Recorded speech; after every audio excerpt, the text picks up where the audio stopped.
Ahmad Batebi, Ahmad Batebi Persian, Batebi, born July 25, 1977, is an Iranian activist who was designated a prisoner of conscience by Amnesty International. During his studies at the University of Tehran, he gained international fame for his appearance on the July 17, 1999, cover of The Economist magazine, holding up a shirt splattered with the blood of a fellow protester.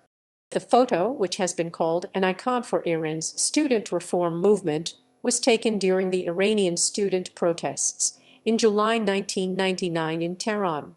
Following its publishing, Batebi was arrested, tried in closed-door proceedings, found guilty of creating street unrest, and sentenced to death. This was reduced to 15 years after domestic and international outcry.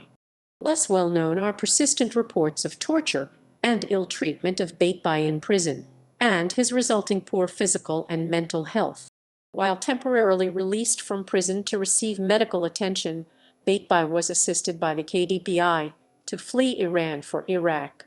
He finally entered the United States on June 24, 2008, on humanitarian parole.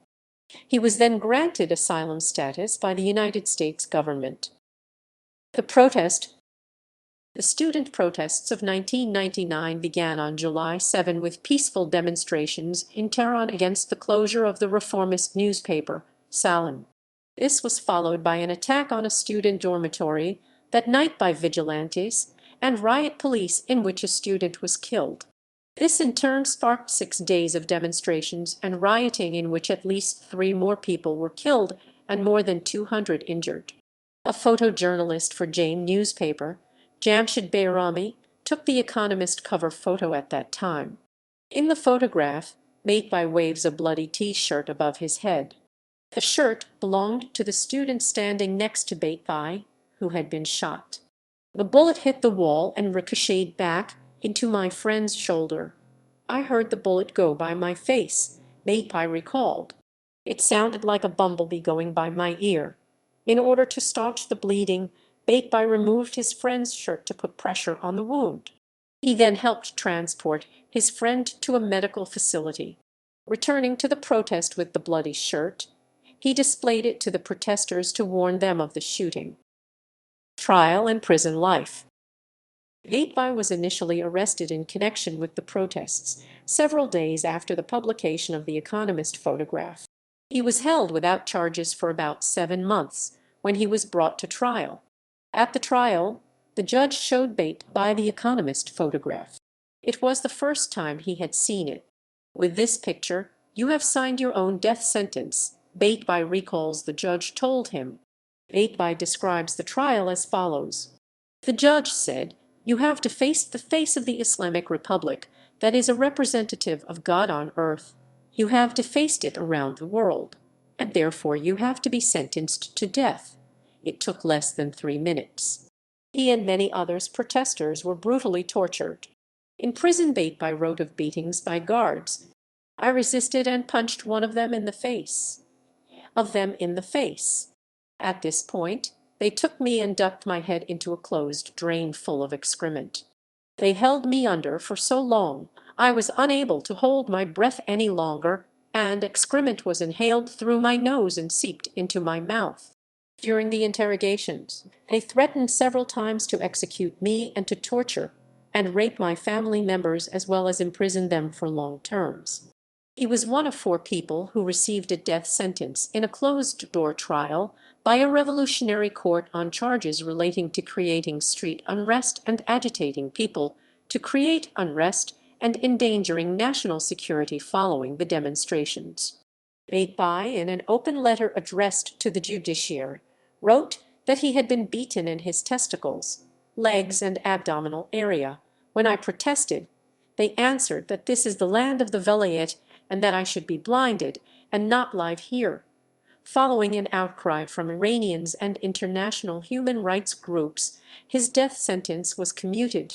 Upon appeal in early 2000, the sentence was further reduced to 10 years. Around March 2005, he failed to report back to prison. On June 23, 2005, A newspaper interview reported him currently on the run, avoiding the authorities in Iran. Batebi was re-arrested on July 27, 2006 and re-imprisoned. He continued to serve his sentence. However, his family was not told where he was detained until August 12, 2006, when he was permitted to telephone his wife. He was held in Section 209 of Evin Prison, which is run by the Ministry of Intelligence. During a hunger strike in August 2006, his doctor wrote an open letter to the prison authorities stating that Batebi required specialist care and that there was a risk he could die if he was not released. Also adding to the fears for his life was the fate of another July 1999 protester, Akbar Mohammadi, who died in custody under suspicious circumstances in July 2006. By September 20, 2006, his relatives were permitted to visit him in prison 3 times. During their first 2 visits, Batebi's family was accompanied by 4 prison guards, although their third visit on September 18 was reportedly less heavily supervised. Batebi was not permitted to see his lawyer. Amnesty International reported Batebi's physical and mental health was poor and deteriorating further. He suffers from a number of medical problems as a result of being tortured and ill-treated during his previous period of detention, including stomach and kidney problems. He has lost some of his teeth and has permanent hearing problems and poor vision. Despite the seriousness of his medical condition, prison authorities are allegedly not permitting Ahmad Batebi to receive any medical treatment beyond a few painkillers. According to a press report, Dr. Hessam Firouzi, Ahmad Batebi's doctor, wrote to the authorities on 6 August stating that his patient was at risk of paralysis or heart attack and needed to receive specialist treatment outside prison. Psychological abuse is reported to include denying Batebi the opportunity to see daylight, forcing him to wear a blindfold during exercise sessions in the prison yard. In February 2007, Batebi was reported to have suffered 2 brain strokes over the course of a few days, having several seizures on February 16, spending 3 hours. He was returned to the prison following his second stroke over the reported objections of hospital doctors who are said to have told prison officials that he requires follow-up care in a hospital. Following the strokes, Batebi reportedly told his father in a telephone call on February 22 that the prison authorities do not care about him and that if he dies, his father should hold a celebration of my life, rather than a funeral. Sameh Bayanat, Batebi's wife, was detained at her house outside Tehran on February 21, 2007. Her whereabouts are not known to Amnesty International. Amnesty International fears that she may be at risk of intimidation, harassment, or ill treatment because of her connection to Ahmad Batebi. Escape.